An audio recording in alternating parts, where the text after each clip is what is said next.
A challenge in medicine is that none of us are taught how to lead.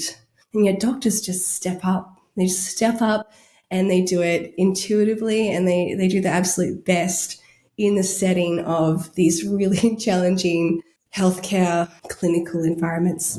When you have a colleague or a loved one, a friend, your partner experiencing that distress, that reaction that comes very understandably, how would you show up currently for them? But my instant reaction as a total empath, there's something happening, and the emotion could be anything from, like you say, being teary, being upset, but also things like disappointment, anger, frustration, any emotion that is not like pleasant for me to be around. I kind of want to fix it so that I feel more comfortable. It is the emotions that kind of grab your attention in the first moment, isn't it? They feel like an emotional emergency. And in so many ways, they are the most important thing. Like, what is more important than the experience that they're having in their life? If you are making the goal to make their distress go away because you're super uncomfortable with it, you're going to be investing your energy in a solution that probably doesn't exist. In this scenario, like a colleague who's upset at work for some reason, I feel like the things that are important when you're going through that and the things you really need are to be validated, for there to be no judgment, for the emotion and the experience you're having to be normalized. Maybe not, the situation might not be normal, but the fact that you're emotional about it doesn't make you abnormal, doesn't mean there's something wrong with you. Leadership 101, don't invalidate somebody, right? Don't shush it, don't dismiss it. We make up some story about how it's some terrible thing to have an emotional reaction to something.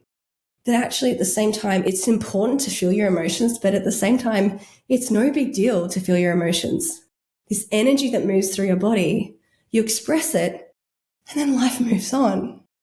When we don't have that experiential understanding for ourselves, then we cannot allow this situation for other people.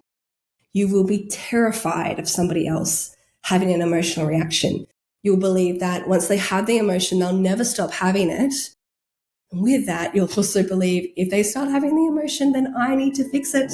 Hello, my beautiful friends. My name is Dr. Beck. And I am Christine Barker, and this is Am I Doing It Wrong? A podcast for doctors by doctors. Every week on the pod, we'll be bringing you conversations which shine light in dark places, normalise the doctor journey, ease unnecessary suffering, and give you actionable steps to thrive in all facets of your life. So grab a cuppa and get cozy for this week's episode of Am I Doing It Wrong? Hello, our beautiful friends, our Dr. Humans, and welcome back to the potty. Today's episode is particularly for you if you are somebody who has ever said to yourself, ever aspired within yourself, this goal that a lot of my clients actually come to me with, which is wanting to be that not only effective and impactful leader, but a positive leader, which is a term I keep hearing from different spaces, a positive leader. And with that, usually when I ask my clients to elaborate, what they mean by that is being somebody who has a positive influence on their team. When they walk into the room, when they enter the space, the team feels a bit better. They feel a bit more empowered.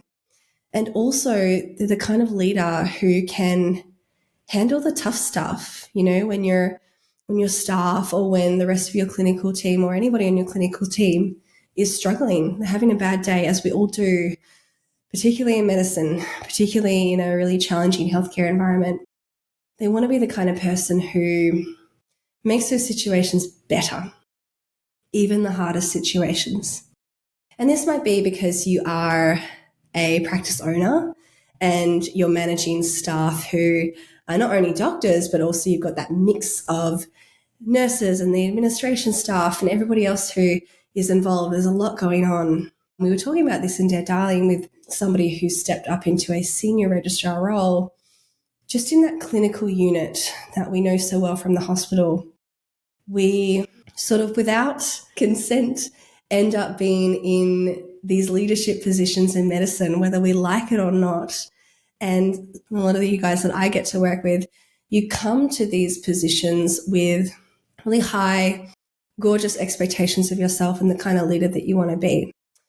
However, a challenge in medicine is that none of us are taught how to lead.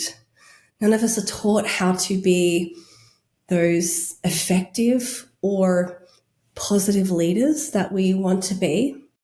None of us are taught any of the management skills that, in other professions and the corporate side of things, there's extensive and endless training.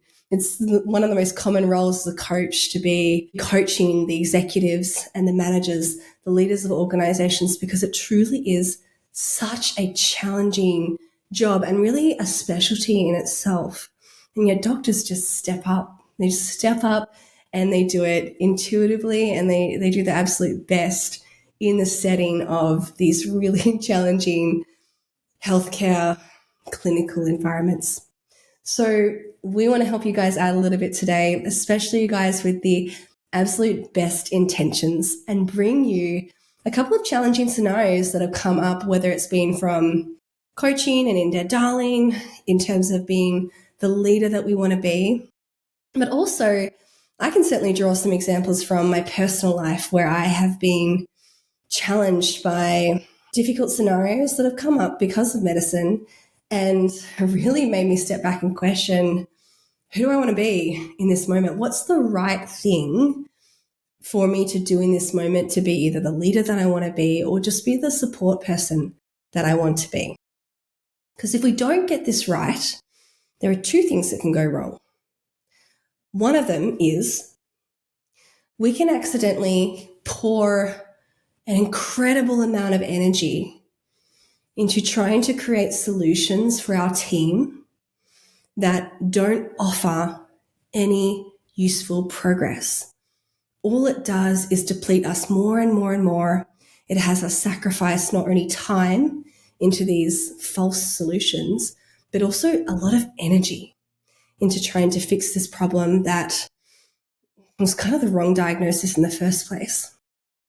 The second part of this problem is not just that overinvestment and the way that it depletes us, but when we have that problem misdiagnosed, it can actually distract us from being that leader that we want to be, from being that support person, from being that best version of ourselves in this scenario, because we had the diagnosis wrong in the first place. So Christine and I, we're going to drop you into 3 different scenarios today to think about how you currently show up. These are real life scenarios. I want you to just take a couple of minutes here, reflect for yourself.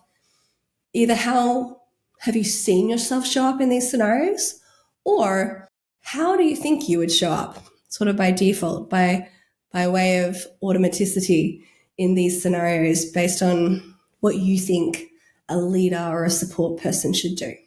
So the first one is you are leading the clinical team, right? You're the consultant, you're a couple of registrars, you're a couple of junior doctors. I don't like that term. You've got your couple of residents and interns on the team with you here, and you have found that your senior registrar is having a really bad day.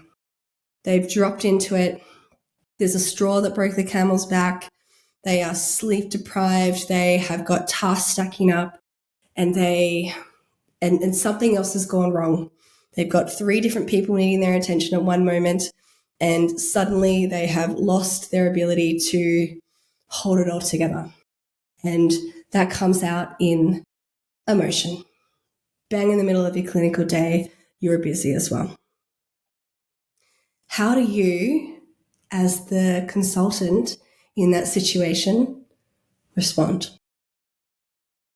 Second scenario, slightly different. You are the senior resident in an incredibly busy O&G department.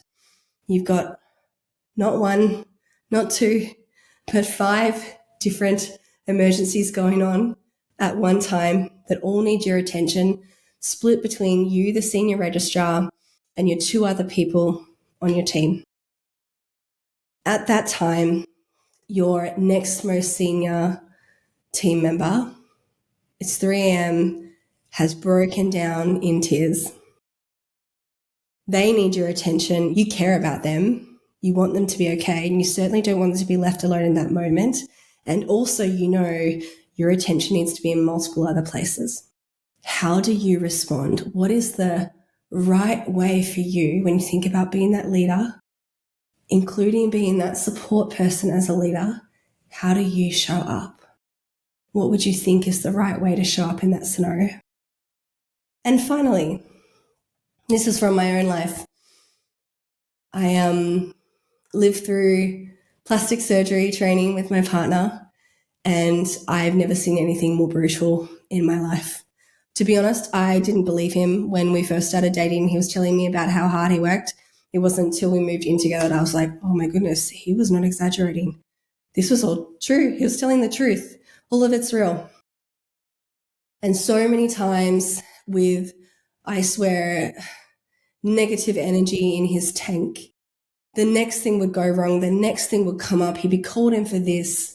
This problem would explode. This urgent thing would happen. And of course, he would have anything from frustration to anger to defeatedness come up for him in that scenario.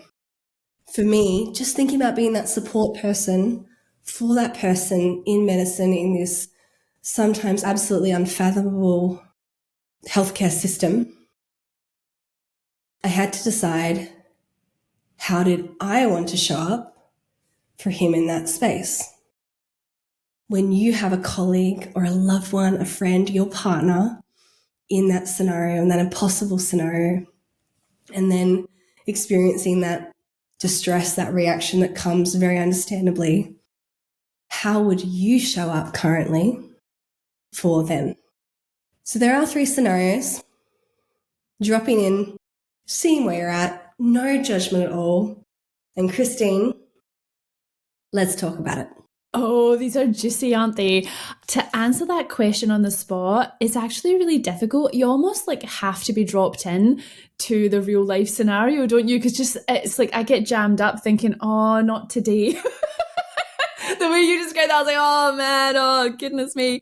We've been there, right? I think all of us can relate to having already experienced something like this, but also maybe experiencing that no matter what you did in the moment, it might have not even felt like the right thing, or you might not have made a big impact. But I think what comes up for me is there's probably a couple of different ways to manage this. But my instant reaction as a total empath is, oh God, there's like an emotional human, there's something happening. And the emotion could be anything from, like you say, being teary, being upset, but also things like disappointment, anger, frustration, like any emotion that is not like pleasant for me to be around because I'm feeling it too.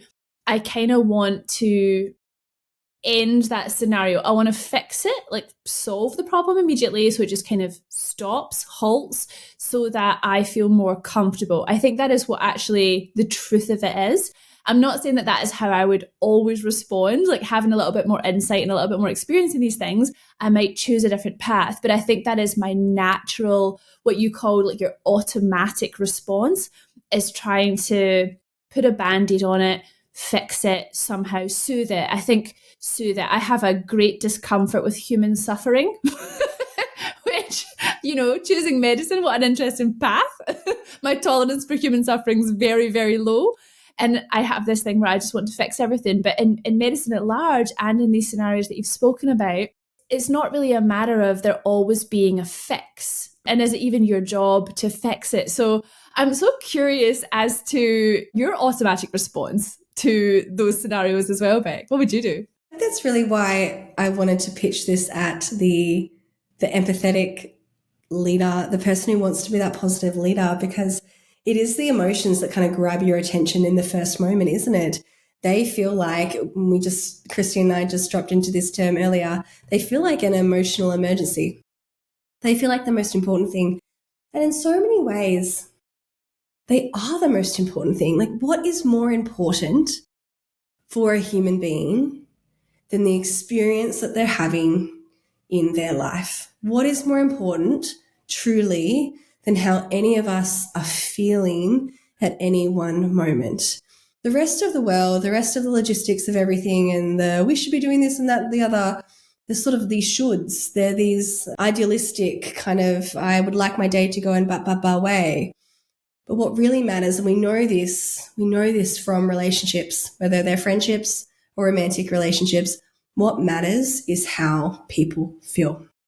What matters is how other people make you feel and how you make other people feel. That's how people are going to decide whether like you're their people or not, whether they want to be around you or not, whether you want to be around them or not. How people feel is so much really of our connection and communication as people. And I think the fact that you're the kind of person who, you say it's like, oh gosh, how silly that I would come and be a doctor when I'm so intolerable of other people suffering. Go into medicine. And it's the reason why so many of us have such high pain thresholds really for medicine. It's why we can sacrifice so much and keep going and keep fighting and do all the overtime and the sleep deprivation, is because we have that driver. We actually care about the fact that people are suffering.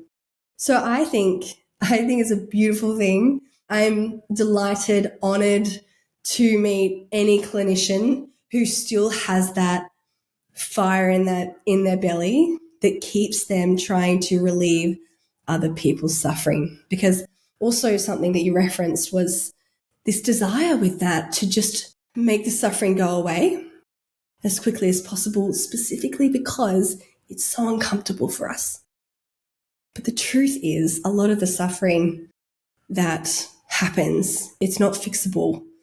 Certainly when we talk about human emotions, they're not fixable. None of us are getting to a point of emotional mastery that we won't suffer with human emotional experiences in our life, not as a 30-year-old, a 40-year-old, a 90-year-old. We're all still going to have this emotional suffering.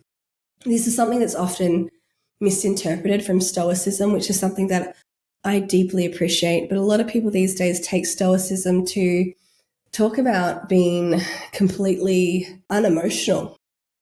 And that is a misunderstanding of even this philosophy that is, most of us would think is quintessentially not being emotional. But what the Stoics really are talking about with all their wisdom is not being automatically driven by these emotions, not letting our emotions be these automatic drivers of our behavior. And instead, what they're really talking about is more of an emotional intelligence, emotional mastery that allows us to have these emotions come up for ourselves and with that for other people, and not have some kind of automatic reaction dictate our behavior. And that is what we want to offer to you guys here today too. Because remember, we've set this scene. You are this caring, empathetic leader, and you want to be a positive influence in your team. You cannot do that if you are going to choose to be completely oblivious to or uncaring about the emotional experiences of those on your team, especially not in healthcare, because we will constantly be challenged. What we need to do is first develop that skill that Christine's already referenced, which is our ability to be present with another person's distress without it causing so much distress in us that we need to do something to just make it go away. For those two reasons that we mentioned at the start, right? One is because if you are making the goal to make their distress go away because you're super uncomfortable with it, you're going to be investing your energy in a solution that probably doesn't exist. There's not much you can do, even as the most caring person in that moment, to, quote, make that emotion go away. We need to not make that our goal. And with that, we want to step back. If we can sit together and collectively accept that fact, I cannot make this go away. Now the next question becomes, so who do I want to be in this moment for them and for myself? Let me just give you that example from my personal life, just to crack this open a little bit. A part of the reason why I struggled so much with my partner having these distressing emotions was, yes, because, I cared about him and I didn't want to see him in pain. But that truly is just the superficial level of it, right? Because why didn't I want to see him in pain?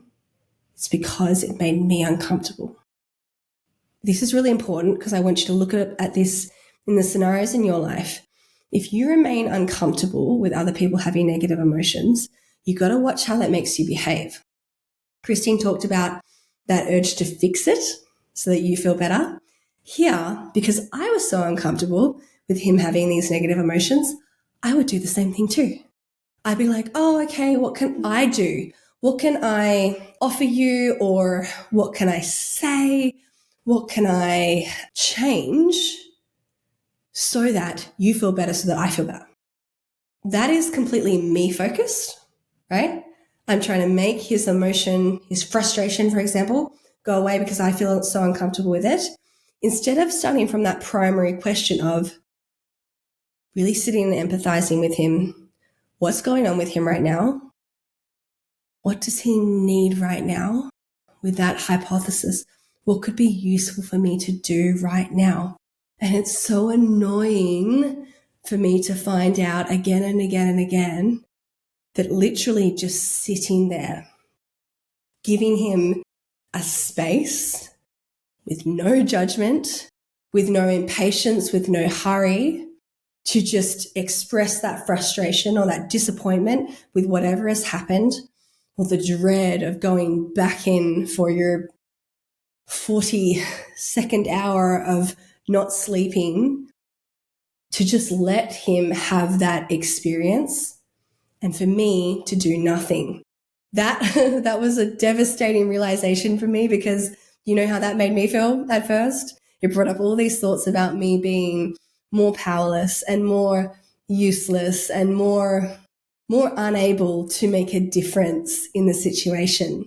It was even harder for me to do nothing. And it also meant that I just had to sit there and wait out until whenever this emotional distress started to ease. I had to admit that I had no power here.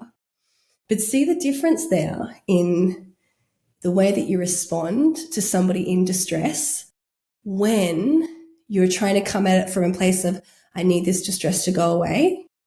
You start doing things that are more selfishly for you versus what do they need? And you might actually find that you have to work a lot harder to do, quote, less in this scenario. You're smiling, Christine, that resonates. Oh, it so resonates. And I loved what you said about, like, basically there being nothing. Because when you said, what's the useful thing that I can do? What do they need me to do? And what came up is, like, often there's probably nothing. But then what you actually said was creating a space with no judgment, no hurry, I think is the word you used. Just like space and time and just being there.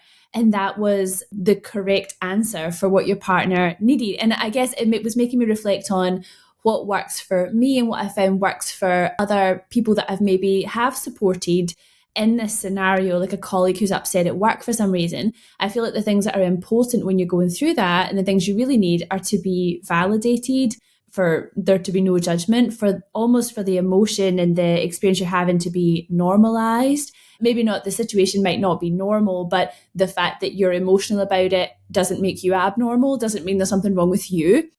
And that you're having a normal response to whatever just happened or the situation you're in, the pressure cooker that you're in. And then I think that kind of empowerment of the person as well is, there is a way to react to this where you might try to shush it, make the emotion go away. I wouldn't necessarily expect anyone listening to be doing that, but I guess just thinking of the polar opposite of what's helpful is not validating it, making them feel othered, making them feel weak or something because they're having an emotion. And on the other end of the spectrum, you've got your answers of what's actually useful, and that person's more likely to, feel free to express the emotion, but when they come to work the next day, they're going to feel different. And they're not going to be carrying around as much baggage as if they had had an experience where someone didn't validate them, did judge them. What you do in that moment actually does matter. And so I think it's really great to be talking about this with, obviously like-minded Dr. Humans listening. And even if you're not in a leadership position right now, like Beck was saying, you're going to be in one at some point, and this is going to happen to you in some respects, be it at home or at work. And so I think it's just so powerful, because what we actually do as a support person or the leader in that situation, it has such an impact at the time, but also in the days and weeks and months that follow. And I'd just like to say, it sounds really obvious to not shush or invalidate the experience that somebody's going through. It sounds so obvious, like emotions, relationships 101, leadership 101, don't invalidate somebody, right? Don't shush it, don't dismiss it. But when you're in this mindset of I need to fix it, this is so often what this just accidentally, innocently leads us to. We'll do things that feel really productive, like minimizing or even rationalizing what somebody's going through. That example of being on the night shift with the senior registrar, what happened was one of their next most junior person, they'd set them all up for this great opportunity to practice the skill, right? Awesome opportunity. They were stoked, so excited to do it. They had that opportunity taken away because another emergency came up that now meant, okay, their hands needed to be somewhere else. What you can easily do if you're just trying to fix their emotion, make that emotion go away, make that, I want to acknowledge that as a grief. There's been a loss here. They had an opportunity. We all know what it's like to feel the pressure of trying to build up our skills, build up our competence. And actually, it can be really disappointing and feel like a significant loss to lose one of these precious opportunities where you're like, I could have just been building myself in this moment. So it's not a small deal, particularly when you start to project into the future and say, when am I going to get the next opportunity? How am I possibly going to get all of this stuff done in this time period to come? How am I possibly ever going to be good enough? How am I going to then perform in my exam and pass my exam and da-da-da-da? You can see how this quickly becomes a really significant issue. But if we're in the position where we just want to make the emotion go away, you know what we can easily say? It's no big deal. You'll get another opportunity. You've got plenty of time. You could argue that rationally, that's true. Totally. You can see that it has a more potentially neutral emotional stance. And if they could embody these thoughts, if they could take on this perspective, that they would feel better. And as positively intended as that is, totally dismissing the loss that they had in that moment, which is also perfectly valid. And so I think we often can think that invalidating people and trying to smother and dismiss these kind of big emotional reactions is a really kind and productive and loving thing to do, and that it's just helpful. But again, we've got to recognize that this is, even with the best intentions, it's easily invalidating what's actually happening. This is what we do accidentally when we just want other people's emotions to go away.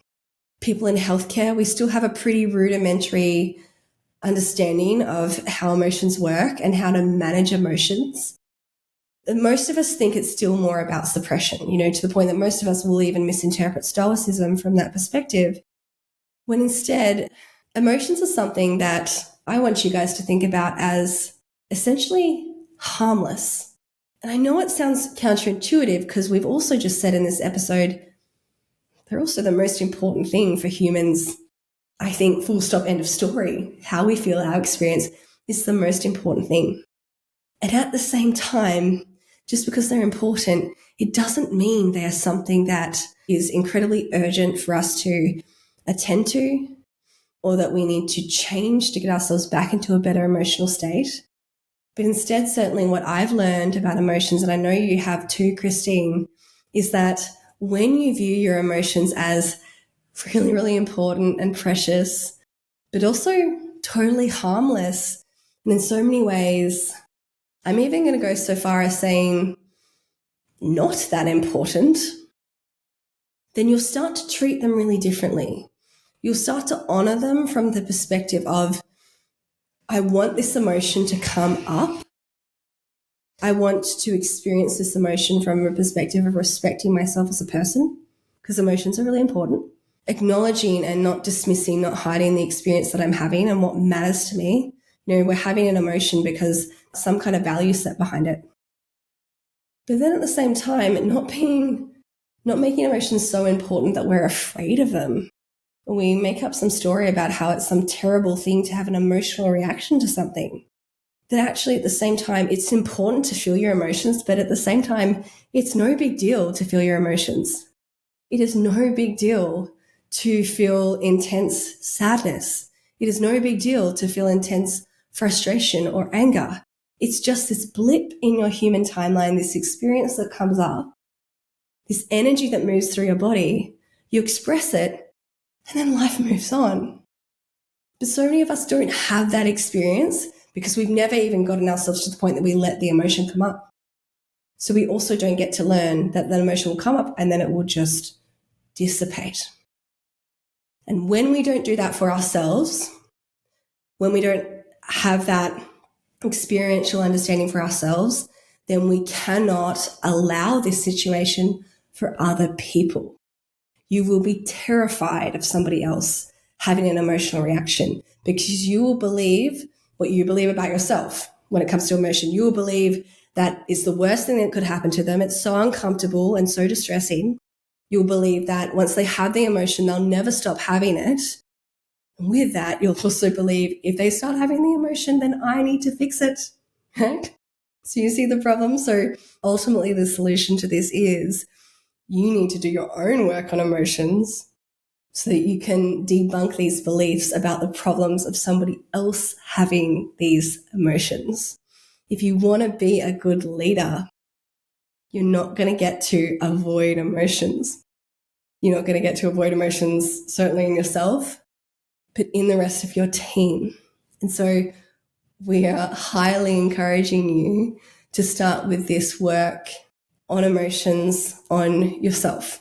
I love that, Beck. I love everything that you just said. And I think it really cracks open a whole new way to be, is when you start to really normalize this process and really just plan ahead. I think there's a lot of power in sort of dropping yourself into those scenarios and sort of thinking like, how would I actually manage these things? How would I approach that? And having a little bit of a think about what you said in your head at the start, and then maybe how that's changed, how that's actually transformed as we've gone through this conversation. Like, do you think that maybe there would be slight tweaks in what you would say? Maybe you won't reach for the sort of, I want to say, toxic positivity, like, oh, you get another opportunity, oh, you'll be fine, like, shush, shush, shush.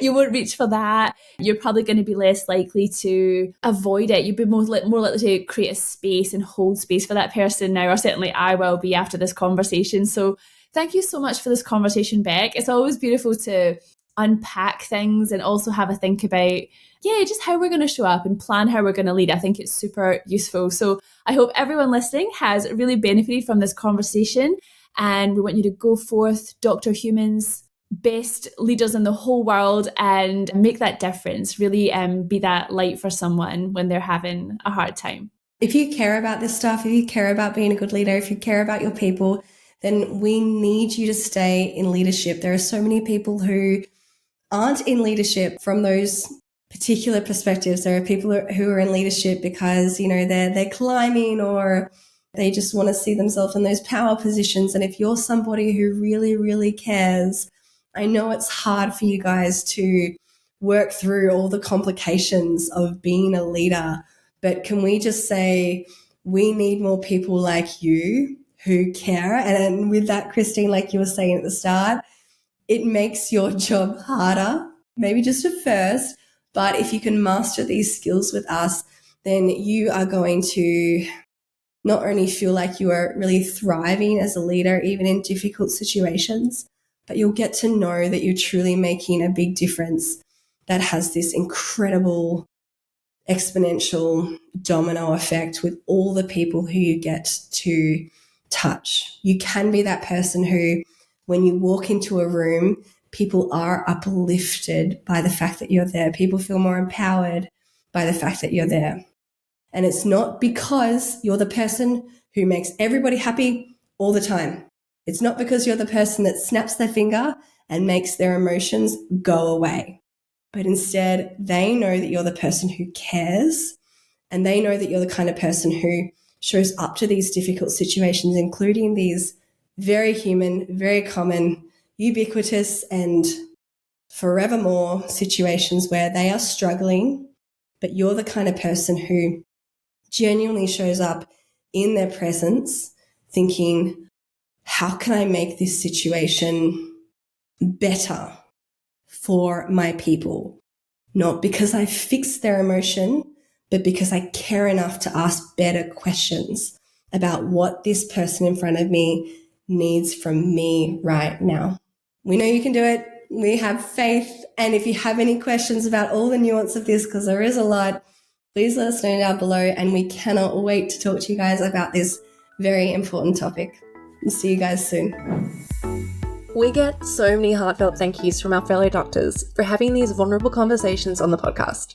If you want to say thank you too, we would be most appreciative if you left our podcast a review. Reviews actually mean everything to us because they're what make the platform share the podcast with all the other doctor humans. And our mission is to make as many doctors as we can reach feel more human. Just go to your podcast app, click on the show, and find the option to review.